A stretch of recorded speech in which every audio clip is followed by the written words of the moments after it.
Bismillahirrahmanirrahim. Alhamdulillahi rabbil alamin. Wassalatu wassalamu ala sayyidina wa maulana Muhammadin wa ala alihi wa sahbihi wa man tabi'ahu bi ihsan ila yaumiddin. Subhanaka la ilma lana illa ma 'allamtana innaka antal alimul hakim. Rabbi ishrah li sadri wa yassir li amri wa hlul 'uqdatam min lisani yafqahu qawli. Assalamualaikum warahmatullahi wabarakatuh. Waalaikumsalam warahmatullahi wabarakatuh. Alhamdulillah, puja dan puji syukur kepada Allah Subhanahu wa taala yang memberikan kita rahmat dan telah memberikan kita taufik sehingga kita dapat untuk melaksanakan daripada zikir kepada Allah Subhanahu wa taala dan melanjutkan dengan apa yang diwariskan oleh Nabi Muhammad sallallahu alaihi wasallam. Qala radhiyallahu taala anhu, yang dimuliakan dan yang diridhai oleh Allah Subhanahu wa taala, Al-Imam Abdullah bin Ali Al-Haddad dalam muqaddimah dalam kitab ini, beliau mengatakan kita ini akan membahas tentang masalah bab dakwah, yaitu mengajak seseorang untuk kembali ke jalan Allah Subhanahu wa taala. Dan tidak ada daripada seseorang yang lebih mulia daripada untuk mengajak seseorang di jalan kembali kepada Allah Subhanahu wa taala. Maka hal ini adalah lebih afdal daripada jihad fisabilillah. Jihad fisabilillah dengan kita memiliki musuh, misal kita akan membunuh orang-orang kafir harbi, yaitu orang-orang kafir yang wajib atau boleh dibunuh. Karena dimaksud kafir ini terbagi menjadi dua. Ada yang namanya kafir dhimmi, ada yang namanya kafir harbi. Kafir dhimmi ini adalah satu larangan dari Rasulullah Shallallahu Alaihi Wasallam. Man adzantu dhimmiyan faqad adzani wa ana khasmuhu khasamtuhu yaumal qiyamah. Barang siapa mengganggu orang-orang yang di luar agama Islam, yang dia adalah dhimmi, maka seperti dia menantang aku, kata Nabi Muhammad. Seperti dia istihza bihi, seperti engkau mengganggu, seperti engkau mencederaiku, kata Rasulullah Shallallahu Alaihi Wasallam. Barang siapa memusuhi mereka yang di luar agama, seperti mereka memusuhi aku. Barang siapa menumpahkan darah mereka, seperti mereka menumpahkan darahku. Barang siapa membunuh mereka, seperti mereka membunuhku, kata Nabi. Jadi larangan sangat keras yang disampaikan oleh Nabi Muhammad untuk kita mengganggu orang di luar agama Islam. Tidak boleh. Bahkan Nabi Muhammad mengatakan, khasmuhu khasamtuhu yaumal qiyamah, maka aku akan menjadi musuhnya. Siapa itu? Umat Nabi Muhammad yang memusuhi daripada agama orang lain.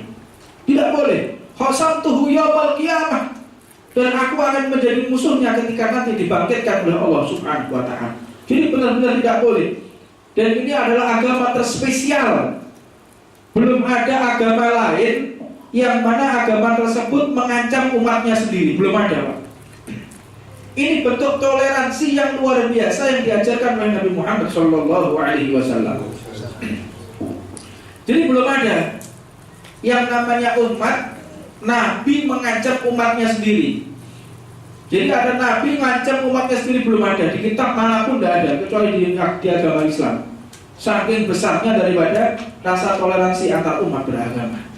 Maka Nabi Muhammad, aku akan musuhi dia ketika nanti dibangkitkan oleh Allah Subhanahu wa taala. Di antara kita tidak ada yang mau dimusuhi oleh Rasulullah Shallallahu Alaihi Wasallam. Maka jangan sampai kita mengganggu atau merusak daripada agama orang lain dengan tujuan apapun, nggak boleh. Tetapi itu jika adalah kafir harbi, yaitu orang-orang kafir, orang yang di luar Islam, yang mereka mengganggu umat Islam, kita harus bangkit. Kita harus menunjukkan ketegasan. Tidak boleh lagi untuk dengan cara pelan-pelan, tidak boleh, karena mereka sudah menyerang kita. Jadi harus kita bedakan Bagaimana itu kafir dhimmi dan bagaimana itu adalah kafir harbi. Maka dikatakan ketika kita memusuhi kafir harbi, yaitu orang yang boleh dibunuh, maka ketika kita membunuh mereka, mereka masuk ke mana? Ke neraka. Dan itu adalah sesuatu yang mudah. Yang sulit itu adalah memasukkan mereka yang semula ke neraka pindah ke surga, itu yang susah, Pak. Kalau cuma jihad di jalan Allah, dia yang meninggal atau kita yang meninggal salah satu. Kalau kita cuma sama-sama pegang senjata misalnya, dia yang mati atau kita yang mati, mudah yang seperti itu. Yang paling susah itu ketika kita mau mengejar mereka untuk masuk ke dalam surga, itu yang susah. Ada orang yang buruk, ada orang yang tidak sholat, ada pelaku kemaksiatan, kita menarik mereka untuk masuk ke dalam surganya Allah Subhanahu wa Ta'ala. Dan itu adalah tugas Nabi Muhammad SAW. Sedangkan tugas iblis adalah bagaimana caranya orang mati dalam keadaan kafir. Tugas iblis itu. Jadi orang bagaimana, ayo kita bunuh orang kafir harbi, kita akan bunuh orang-orang yang memusuhi Islam. Ya seperti itu. Tapi tidak ada hasil, kata Rasulullah. Hasilnya mereka masuk neraka. Kita kejar mereka, memang itu adalah satu perintah Allah. Tetapi apa hasil daripada semua itu? Tidak kita pungkiri, wajib mereka dibunuh karena mereka memusuhi Islam. Tetapi tidak sesulit, tidak sesusah memasukkan orang ke dalam surganya Allah Subhanahu wa Ta'ala. Dikatakan wa an'amta 'alaihim minan nabiyyin wasiddiqin wasyuhada'i wassalihin. Maka dikatakan yang paling utama itu adalah nabi dan siddiqin. Siapa siddiqin? Orang-orang yang bisa merubah tadi, Pak. Orang-orang yang bisa merubah orang-orang buruk menjadi baik, orang-orang yang jelek menjadi taat, orang yang maksiat menjadi orang ibadah. Ini yang paling susah di jalan Allah Subhanahu wa Ta'ala. Maka perlu ada yang namanya dakwah di jalan Allah Subhanahu wa Ta'ala. Maka penting seseorang itu untuk berdakwah. Dakwah yang utama adalah ketika di dalam keluarganya terlebih dahulu. Allah Subhanahu wa Ta'ala Al-'Aliyyul 'Azim, yang maha mulia, yang maha agung, yang maha perkasa mewahyukan kepada kita Subhanahu wa Ta'ala yang disampaikan oleh Rasulullah SAW As-Siddiq. Beliau adalah orang yang paling amanat, orang yang paling jujur di segenap makhluknya Allah Subhanahu wa Ta'ala. Yang mana Allah Subhanahu wa Ta'ala berfirman, ud'u ila sabili rabbika bil hikmah wal mau'izati hasanah wajadilhum billati hiya ahsanu inna rabbaka huwa a'lamu biman dhalla an sabilihi wa huwa a'lam bil muhtadin. Allah Subhanahu wa Ta'ala pun berfirman, serulah mereka kepada jalan Allah Subhanahu wa Ta'ala, serulah mereka kepada jalan Tuhanmu dengan hikmah, pelajaran yang baik. Jadi kalau kita ketika dakwah di jalan Allah Subhanahu wa Ta'ala, maka dengan cara-cara yang baik. Dan dalam paling spesial ini dikatakan adalah dengan bantahlah mereka dengan bantahan yang baik pula. Jadi kalau ada orang yang mencaci maki kita, ojo dibalas di ilok-ilok nggak bisa. Agamamu sih gak jelas, Tuhan orang itu. Ya, misalnya seperti itu. Tuhan kok tidak kelihatan, Tuhan itu harus kelihatan. Ini sebagian mereka mengatakan seperti itu. Bagaimana kita untuk membalasnya? Timbangannya Tuhanmu. Nah itu gak boleh. Kita gak diajarkan seperti itu oleh Nabi Muhammad SAW.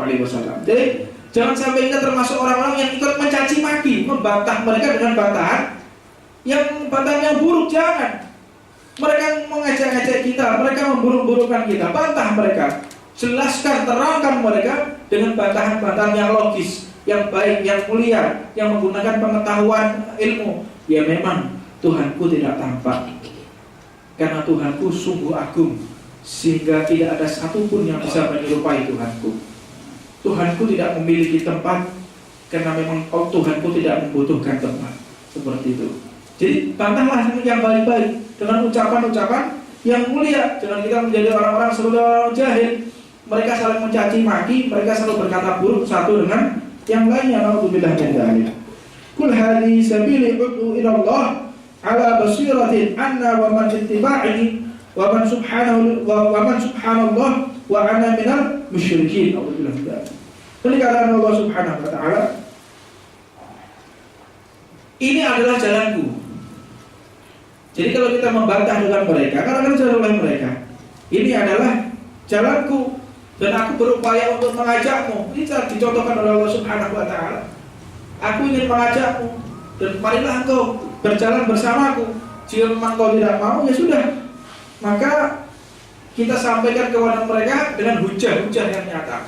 dengan dalil-dalil yang nyata, maka Allah Subhanahu wa taala tidak akan memberikan hidayah kepada orang-orang yang musyrik. Dan tidak ada satu kekejaman kata-kata kecuali mengatakan seseorang itu syirik. Ya, jadi hati-hati. Jadi banyak orang Islam sekarang mengatakan syirik ini lebih jahat dari ucapan manapun ini.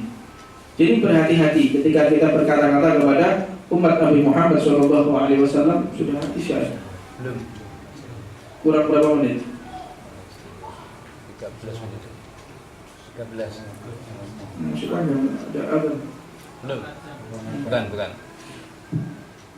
Maka dikatakan tidak ada satu kata-kata yang lebih buruk daripada mengucapkan seseorang itu syirik. Itu tidak ada itu.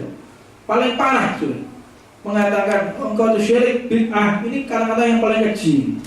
Karena kata-kata tersebut ini kata-kata yang ditujukan kepada orang-orang yang tidak memiliki agama. Jadi kalau orang mengatakan, oh kamu itu bid'ah, kamu itu sesat, apakah ada lebih buruk dari sesat? Kalau zina itu memang zina. Kalau memang meminum khamr, memang mereka bermaksiat. Tapi tidak sampai mereka keluar daripada rahmatnya Allah Subhanahu wa taala. Tetapi sudah mengatakan bid'ah, mengatakan syirik engkau. Nah ini yang tidak ada manusia memiliki kekuasaan ke arah sana, tak boleh. Jadi boleh kita mengatakan perbuatannya syirik, tapi kalau yang menunjukkan orangnya, kamu itu syirik, kamu itu bid'ah. Nah itu mengatakan tidak dari ucapan Nabi Muhammad SAW. Sesungguhnya Rasulullah diutus oleh Allah Subhanahu wa taala tidak untuk mencaci maki orang. Jadi Nabi Muhammad itu diutus oleh Allah bukan untuk mengkafirkan orang, bukan untuk menyesatkan orang, bukan untuk memburuk-burukkan orang, tidak. Tetapi Nabi Muhammad SAW diutus oleh Allah, wa ma arsalnaka ila rahmatan lil alamin.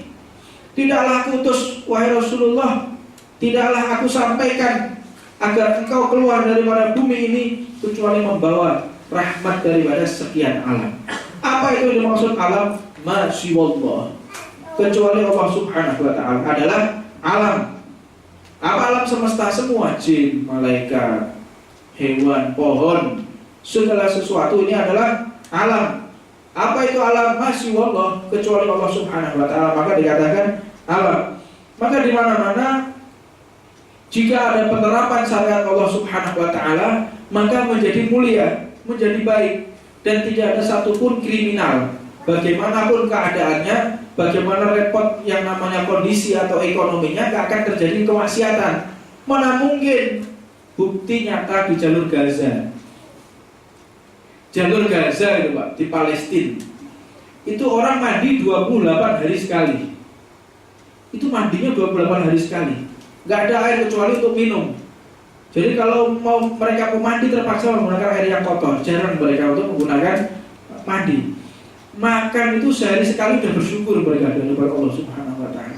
Sehari sekali makan sesuap nasi atau beberapa butir kurma, mereka sudah bersyukur dibandingkan keadaan kita di jalan Allah Subhanahu wa taala. Sehingga mereka ingin meneliti orang-orang kafir, mereka ingin meneliti masuk dalam jalur Gaza. Ini keadaan seperti ini, bagaimana angka kriminalitasnya? Bagaimana angka kriminalitasnya? Bagaimana angka pencuriannya? Oh seperti itu. Ketika mereka masuk ke dalam Gaza, dilihat, diamati, ini 28 hari sekali mereka mandi. Dan tidak ada bau badan sama sekali, subhanallah. Tidak ada satupun bau badan di jalur Gaza, Palestina. Nah, coba deh gini aja. Saya baru saja pulang dari Papua. Ya roh dewe ya. Jadi kalau ada orang nggak mandi, rong dino telung dino, ojo maneh mlebu omahe tanggane wae mambu. Ini 28 hari sekali nggak mandi. Bagaimana bau badannya? Ternyata nggak ada bau badan sama sekali. Apa sebab? Tingginya mereka di hadapan Allah Subhanahu wa taala. Dan kebanyakan bau badan itu tergantung dosa-dosa kita di hadapan Allah Subhanahu wa taala. Semakin kita suci, semakin tidak ada bau badan. Ada yang mengatakan, yang riwayat-riwayat mengatakan seperti itu. Sehingga mereka terus meneliti bagaimana hidupnya mereka.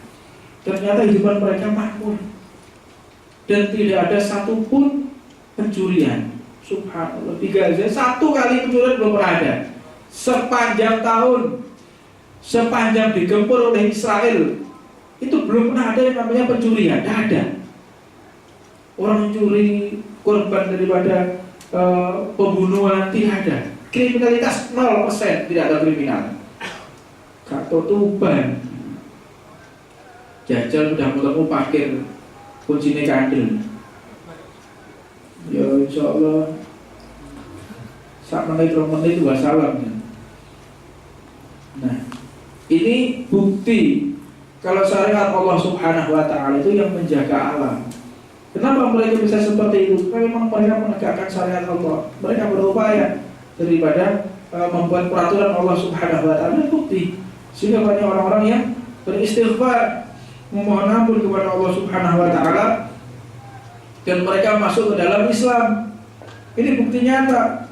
Secara fakta, ada bukti otentiknya dengan direkam, dilihat selama mereka tinggal di sana hampir 2-3 bulan. Para peneliti tersebut, mahasiswa dari Amerika, dari Jepang, dari Tokyo, mereka melihat ini bagaimana keadaan yang seperti itu. Sama sekali daripada tidak ada angka kriminalitasnya. La ilaha illallah. Kadang kita yang diuji oleh Allah. Nikmat majelis taklim kita tenang, ibadah kita tenang, kita mau bekerja kita tenang. Kadang-kadang masih bermaksiat kepada Allah Subhanahu wa taala. Kadang-kadang masih kurang bersyukur. Kadang-kadang masih mengeluh kepada Allah Subhanahu wa taala. Setiap hari perut kita terisi makanan dan kita bisa minum, suatu saat kita bisa minum, mandi kapanpun kita bisa mandi. Istri kita melaksanakan hajatnya, mau masak, mau apa bisa. Ya Allah, jangankan mau masak, sampai mereka itu diracun dengan menggunakan, mohon maaf, saya mau bicara bukan berbicara jorok, sampai menggunakan pembalutnya pun dicampur dengan virus HIV. Bisa agar terkontaminasi perempuan-perempuan yang ada di Gaza, agar mereka dituduh menjadi perzinahan. Tidak ada perzinahan di sana, tidak ada orang bermaksiat, sampai mereka dikerjakan seperti itu, dikerjai sampai seperti itu. Alhamdulillah min dzalik. Apa yang kurang yang ada di negara kita ini? Makmur, nikmat, mau ngapain aja kita bisa, mau berbuat apapun kita bisa, mau ibadah, mau haji, mau umroh, kita bisa tenang, kita bisa menikmati ibadah kita. Tapi kadang-kadang mereka yang sampai lupa kepada Allah Subhanahu wa taala dan selalu mengeluh tentang keadaan yang mereka terima dari Allah Subhanahu wa taala. Wa man ahsanu qawlan mimman da'a ila Allah wa 'amila shalihan wa qala innani minal muslimin. Maka dikatakan oleh Allah Subhanahu wa taala, wa man ahsanu qawlan mimman da'a ila Allah. Dari siapa yang lebih baik perkataannya melebihi Allah Subhanahu wa taala. Wa 'amila shalihan wa qala innani minal muslimin. Dan sesungguhnya yang paling mulia di hadapan Allah Subhanahu wa taala yaitu mereka yang mengerjakan amal saleh, dan mereka berkata, sesungguhnya innani minal muslimin, sungguhnya aku adalah orang-orang yang dari muslim. Apa itu muslim? Yaitu orang-orang yang berserah diri kepada Allah Subhanahu wa taala. Dikatakan man wal Islam. Apa sih Islam itu? Kadang-kadang ditanya, apa sih agama Islam itu? Agama Islam ini apa? Islam ya Islam. Islam taslim, Islam itu selamat. Siapa bilang Islam kok selamat? Jadi artinya Islam itu bukan selamat. Yaitu artinya Islam adalah berserah diri kepada Allah Subhanahu wa taala dan menerima segala keputusan Allah Subhanahu wa taala, itu Islam.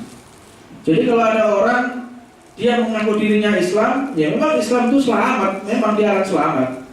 Tetapi bagaimana menempuh daripada jalan keselamatan itu? Ketika dia berserah diri dan dia beriktikad, dia memegang kuat daripada segala perintah Allah Subhanahu wa taala, dan tidak ada ikhtiar lain kecuali atas perintah Allah. Jadi tidak mengambil sikap, tidak mengambil ajaran daripada di luar Islam. Kadang-kadang seseorang zaman sekarang ini merasa lebih puas atas kebijakan orang daripada kebijakan Allah Subhanahu wa taala. Sehingga mereka mengatakan soal jilbab misalnya, udahlah kalau masih kecil itu jangan menggunakan jilbab, nanti aja kalau sudah besar, kan begitu. Nah, hati-hati orang seperti itu. Dia melanggar daripada perintah Allah Subhanahu wa taala. Kadang-kadang orang yang seperti ini akhirnya diberi cobaan oleh Allah, bisa tidak selamat putrinya. Hati-hati kita menantang kepada Allah Subhanahu wa taala. Seperti nantang kepada Allah. Bahkan sebagian orang mengatakan nggak perlu, zaman sekarang ini beda dengan zaman dulu. Kalau zaman dulu itu memang zaman jahiliyah, jadi orang harus pakai cadar, orang harus pakai jilbab. Beda dengan zaman sekarang, itu teknologi sudah maju, jadi sudah tidak perlu lagi kita menggunakan pakaian-pakaian seperti itu. Nah, ini merasa lebih pandai dari Allah Subhanahu wa taala. Karena jangan sampai di dalam pemikiran kita ini kita merasa lebih bijak dari Allah Subhanahu wa taala. Jangan sampai kita merasa lebih pandai dari Allah. Jangan sampai kita merasa lebih dari Allah Subhanahu wa taala. Hakikat syirik ya seperti ini betulnya. Dan dia merasa melebih daripada Allah Subhanahu wa taala. Karena zaman sekarang ini banyak seorang profesor, doktor, kiai haji, sehingga mereka mengatakan jilbab ini tidak wajib. Itu ada yang seperti itu. Bahkan mengatakan tidak sedikit yang mereka mengarab-arabkan daripada tradisi Nabi Muhammad SAW. Sehingga mengatakan jilbab ini tradisi Arab, cadar ini tradisi Arab. Jadi orang Indonesia nggak perlu menggunakan cadar, orang Indonesia nggak perlu menggunakan jilbab, karena jilbab dan cadar ini adalah budaya Arab. Ini orang keblinger yang perlu begini. Kita perlu tahu, di zaman Nabi Muhammad, perempuan-perempuan Arab tidak ada yang pakai jilbab, tidak ada. Mereka kalau pakai penutup kepala itu cuma sampai di kepalanya aja, sampai rambutnya diurai dan lehernya ditampakkan zaman dulu. Serta pusarnya udelir gitu. Itu orang Arab seperti itu dulu. Jadi kalau mengatakan jilbab dan cadar ini adalah budaya Arab, mereka salah. Ini ada kaum yang dikatakan kaum liberal zaman sekarang, yang mereka mencoba mengarab-arabkan daripada tradisi Nabi Muhammad SAW. Sehingga mengatakan ini ada gerakan liberal, nativisasi namanya, nativisasi internasional, yaitu mencoba untuk memporak-porandakan atau menurunkan kultur agama Islam di seluruh dunia. Gerakan nativisasi. Sehingga di Mesir pun demikian. Kok ngapain kamu ini pakai jubah? Ngapain kamu pakai gamis, pakai kopiah? Untuk apa? Itu budaya Arab. Gunakan daripada budaya Mesir asli. Kita harus bangga menjadi orang Mesir. Mesir itu bagaimana bajunya Mesir yang bagus? Maksudnya bajunya Fir'aun yang mereka maksud. Suruh pakai bajunya Fir'aun. Nah, kita mau dikembalikan sama mereka. Bagaimana kita menggunakan tradisi-tradisi sebelum diajarkan daripada para wali songo. Dikembalikan. Ini merupakan gerakan nativisasi, hati-hati. Jadi mereka ingin mencoba merusak atau memporak-porandakan daripada agama Allah Subhanahu wa taala. Jadi sangat beda. Sehingga mereka mengatakan Abu Jahal itu juga memakai surban, Abu Jahal itu juga memakai jenggot. Jadi bedanya apa? Rasulullah dan Abu Jahal ini orang-orang ajar betul ini. Menyamakan Abu Jahal dengan Rasulullah. Ini bisa murtad orang seperti itu. Menyetarakan Abu Jahal dengan Rasulullah, na'udzubillah min dzalik. Bedanya apa dia dengan Abu Jahal? Subhanallah. Jadi harus tahu umat Islam. Dengan Rasulullah, farqu baini wa bainal musyrikin ama'im ala qalanisi. Jadi mereka pakai surban, kita juga pakai surban kata Rasulullah. Tapi bedanya apa? Surbannya mereka itu nggak pakai kopiah. Tetapi kalau kita pakai kopiah dulu belum pakai imamah, pakai surban. Tapi kalau orang jahiliyah, kafir Quraisy enggak masuk pakai surban, pakai imamah gitu, pakai surban ditutup. Tapi kalau umat Nabi Muhammad tidak. Jadi mereka mencoba merendahkan sunnah Nabi Muhammad dengan orang-orang yang dimusuhi oleh Allah Subhanahu wa taala. Hati-hati. Kalau mereka pakai jenggot, kita pakai jenggot. Abu Jahal juga pakai jenggot katanya. Ini kurang ajar sekali orang semacam itu. Bedanya jenggotnya Rasulullah itu rapi, Pak. Rasulullah itu jenggotnya rapi. Jenggotnya rapi sampai dicukur yang bagus, sehingga Nabi Muhammad kemanapun itu bawa cermin. Nabi Muhammad kemanapun bawa cermin. Kalau cermin dilihat kalau jenggotnya nggak bagus dipotong, dirapikan. Luar biasa.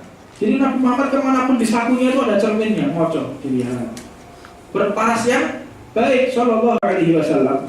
Maka Kita jangan mau untuk dikibuli oleh mereka, seolah-olah ucapan mereka ini adalah ucapan yang bagus. Sampai pada akhirnya ada seseorang, Kiai Haji dia, profesor doktor, akhirnya mengatakan jenggot ini adalah kalau tambah panjang tambah goblok. Tambah panjang jenggotnya tambah goblok. Nah akhirnya dibantah dengan para kiai, para ulama NU, para ahlu sunnah, mereka membantah. Nah kenapa kau mengatakan seperti itu? Yang saya maksud bukan jenggot yang seperti itu, tetapi Allah sudah menampakkan. Fotonya Kiai Haji Hasyim Asy'ari diedit kok. Fotonya Kiai Haji Hasyim Asy'ari itu diedit nggak pakai jenggot, dihilangkan jenggotnya. Mau bantah model apa? Jadi hati-hati, jangan sampai dari para ulama itu perutnya terkontaminasi dengan uang haram. Maka Allah Subhanahu Wa Taala akan memelintir. Allah Taala akan memelintir, Allah Taala akan menyesatkan. Udah seperti itu, mau bantah model apa? Yang saya maksud itu adalah orang-orang yang jenggotnya panjang yang nggak ditata, jenggotnya yang nggak diatur itu yang saya maksud seperti itu. Lalu sudah buktinya fotonya Kiai Hasyim Asy'ari diedit. Mau bantah apa? Jelas fotonya Kiai Hasyim Asy'ari ada jenggotnya, kan ada jenggotnya fotonya. Di beberapa saat yang lalu kan diedit fotonya, dihilangkan, nggak pakai jenggot. Nah untuk bilang mau bantah nggak bisa sudah. Allah sudah menunjukkan yang benar-benar di jalan Allah Subhanahu wa Ta'ala. Seorang wali Allah jangan kita buat mainan. Wali besar dikatakan beliau adalah salah satu wali yang sangat-sangat orang dapat bicara besar dari Nabi Muhammad. Kiai Hasyim Asy'ari, hati-hati mempermainkan daripada orang-orang yang dai-nya Allah, orang-orang yang mengajak dalam kebenaran. La ilaha illallah Muhammadur Rasulullah. Ini sudah ada. Insyaallah mudah-mudahan ada hikmahnya dan kita bisa menjadi orang-orang yang memiliki pemahaman lurus, pemahaman yang bebas daripada investasi dan pemahaman daripada yang tidak terkontaminasi dengan apapun. Rabbana atina fid dunya hasanah wa fil akhirati hasanah wa qina adzabannar wa 'ala man wasila wa muslimin hamdulillahi rabbil alamin.